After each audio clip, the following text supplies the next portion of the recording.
The Department of Environment and Natural Resources says the government's national greening program has been very effective in reducing poverty incidents in the country. DNR Secretary Paje says it has not only enhanced the government's climate adaptation program, but also provided employment to some 1 million people. This report.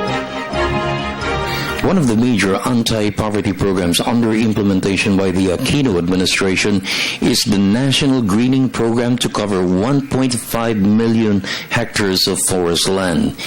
It will surpass all reforestation programs for the past 50 years since the Macapagal administration in the 60s, in which 1.2 million hectares was only covered.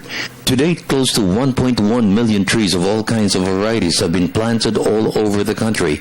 It also provides livelihood with the planting of coffee, cacao, and other fruit-bearing trees and plants. But it is all over because we equally distribute the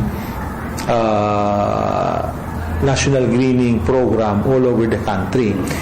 In fact, some of our technical staff would tell us that why don't we just concentrate in Mindanao, because the trees grow so well in Mindanao, and it is not growing well in Ilocos, in Tarlac, for example. My opinion on that is quite different. I said, I believe even if it doesn't grow well in Ilocos, I think it is the place where we have to plant more, because we have to insist in growing trees there, or else it will already approach what you call desertification. Once an area becomes arid and it is losing vegetation, the tendency is for the soil to become arid and then later on desert. It has employed close to 1 million people from communities in the uplands and indigenous groups. For 2015, 200,000 more will be hired to complete the program by the end of the President's term in 2016. It has been a very effective program to reduce poverty incidents. Definitely every day they benefit because they, it is our policy to hire them.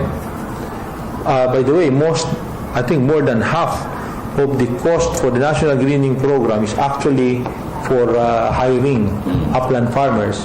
That's the reason why this is very consistent with the inclusive growth of the direction of the state. Environment Secretary Ramon Paje stressed that the National Greening Program enhances the government's climate adaptation program.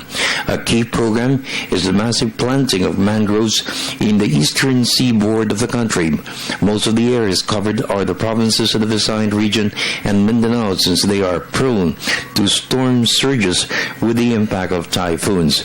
Super Typhoon Yolanda's force and fury unleashed strong storm surges that led to the destruction of so many coastal communities in these regions.